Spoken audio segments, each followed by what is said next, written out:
दोस्तों, हमारा प्यारा भारत प्राइम मिनिस्टर मोदी और नितिन गडकरी के प्रयास से अमेरिका के बाद दुनिया का दूसरा सबसे बड़ा रोड इंफ्रास्ट्रक्चर वाला देश बन चुका है। इसी कड़ी में भारत का जो एक छोटा सा राज्य है गोवा, वो इंफ्रास्ट्रक्चर के मामले में दुनिया में प्रचलित होते जा रहा है, जहाँ पर बहुत ही तेजी से एक्सप्रेसवे, रोड, ब्रिज आदि चीजों का निर्माण हो रहा है। पिछले 9 वर्षों में गोवा में 11,926 करोड़ रुपए की लागत से 315 किलोमीटर राजमार्ग बनाया गया है और 11,825 करोड़ रुपया की लागत से टोटल 90 प्रोजेक्ट पर काम किया जाना था, जिसमें से 70 प्रोजेक्ट का काम कंप्लीट हो चुका है और बताया जा रहा है कि जो 20 प्रोजेक्ट पर काम चल रहा है उसे भी 2025 तक पूरा कर लिया जाएगा। लेकिन गाइस, इन सारे प्रोजेक्ट में जो नंबर 1 प्रोजेक्ट है वो है जुआड़ी केबल स्टे ब्रिज। इस ब्रिज को देखने के बाद लगता ही नहीं है कि ये अपना भारत है, लेकिन गाइस है तो अपना भारत ही। सरकार इतने ईमानदारी से काम कर रही है, हर एक पैसे का यूटिलाइज किया जा रहा है, जिसकी वजह से ऐसी इंफ्रास्ट्रक्चर तैयार हो पा रही है जिसे देखने के बाद ये लगता ही नहीं है कि ये अपना प्यारा भारत है। इस केबल स्टे ब्रिज में वर्ल्ड क्लास की टेक्नोलॉजी का यूज किया गया है और बहुत ही एडवांस इंजीनियर के द्वारा इसे डेवलप किया गया है और अभी 1-2 दिन के अंदर इस ब्रिज का जो फेज 2 है उसको माननीय नितिन गडकरी के द्वारा देश को समर्पित किया गया।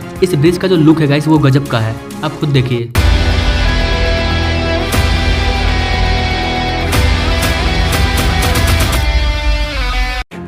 आज से ठीक 1 साल पहले 29 दिसंबर 2022 को इस ब्रिज के फेज 1 का उद्घाटन किया गया था और ठीक 1 साल बाद इसके दूसरे फेज का भी उद्घाटन किया जा रहा है। आपको बता दें गाइस कि ये जो ब्रिज है ये गोवा के पंजिम मैंगलोर खंड में स्थित है और ये अपने प्यारे भारत का दूसरा सबसे लंबा केबल स्टे ब्रिज है जो उत्तरी गोवा बम्बोलिन को वेरना जंक्शन से जोड़ता है। यह ब्रिज 640 मीटर लंबा है। इस ब्रिज की सबसे खासियत ये है गाइस कि इस ब्रिज के दोनों साइड 13 किलोमीटर का अप्रोच रोड तैयार किया जा रहा है, जिसकी लागत 2,530 करोड़ रुपया है और बताया जा रहा है कि इस प्रोजेक्ट का काम भी 99% कम्प्लीट हो चुका है। इसके साथ साथ नितिन गडकरी के द्वारा इस केबल स्टे ब्रिज के ऊपर एक ऑब्जर्वेटरी टावर का भी आधारशिला रखा गया है, जिसका भूमि पूजन नितिन गडकरी के द्वारा किया गया। इस ऑब्जर्वेटरी टावर का लागत 270 करोड़ रुपया है। इस ऑब्जर्वेटरी टावर में दर्शन गैलरी, कैफेटेरिया, इसके साथ साथ टूरिस्ट की हर व्यवस्था अवेलेबल होगी ताकि यहाँ पर लोग जाकर के समुद्र के विस्तार को देख सकें।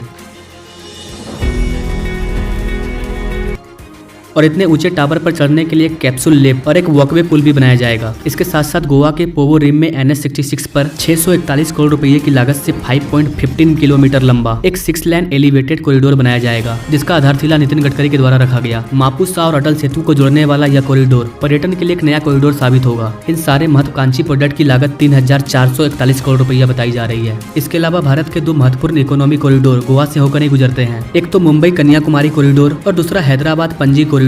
मुंबई से कन्याकुमारी तक गुजरने वाले कॉरिडोर पर 124 किलोमीटर लंबी सड़क जो कि 4 या 6 लेन तक बनाई जाएगी। इसके लिए 9,300 करोड़ रुपए का बजट तैयार किया गया है। इसमें से 6,000 करोड़ रुपए की लागत से 79 किलोमीटर के काम को हरी झंडी मिल गया है। इसके बाद भूमि अधिग्रहण का काम कम्प्लीट होने के बाद 3,300 करोड़ रुपए की लागत से 45 किलोमीटर लंबी 4 लेन लिंक का काम शुरू हो चुका है। ठीक इसी तरह हैदराबाद पणजी कॉरिडोर पर NH 748 की लंबाई 69 किलोमीटर है, जिसमें से 422 करोड़ रुपए की लागत से 17 किलोमीटर का काम पूरा हो चुका है। जबकि भूमि अधिग्रहण के बाद 5,500 करोड़ रुपए की लागत से 52 किलोमीटर की 4 लेनिंग का काम चालू किया जा रहा है। गोवा में टूरिज्म को बढ़ावा देने के लिए और इंडस्ट्री को डेवलप करने के लिए मोपा एयरपोर्ट को मुंबई हाईवे से जोड़ने के लिए 6.5 किलोमीटर लंबी लिंक रोड तैयार किया जा रहा है, जिसके बारे में ये बताया जा रहा है कि इसका काम मार्च 2024 तक पूरा हो जाएगा। इसके अलावा गोवा में स्थित मरमा गोवा पोर्ट ट्रस्ट इसको मुंबई गोवा राजमार्ग से जोड़ने के लिए पोर्ट कनेक्टिविटी के अंतर्गत 4 लेन का काम किया गया है, जिस गोए के विकास का सपना एक सपना लगता था, लेकिन अब ये सपना साकार हो चुका है। केंद्रीय सड़क परिवहन मंत्री नितिन गडकरी के अथक प्रयासों के द्वारा अपने देश का गोवा राज्य वर्ल्ड में फेमस होने जा रहा है टूरिज्म के नाम पर। यही सब कारण है कि गोवा में अब 1 साल के अंदर 25 लाख से ज्यादा टूरिज्म आते हैं, जो यहाँ की आबादी से 1.5 गुना ज्यादा है। अगर आप भारत के डेवलपमेंट के बारे में जानना चाहते हैं तो हमारे चैनल से जरूर जुड़िए। Now thank you for watching. मिलते हैं अगले वीडियो में एक नई जानकारी के साथ, तब तक के लिए जय हिंद।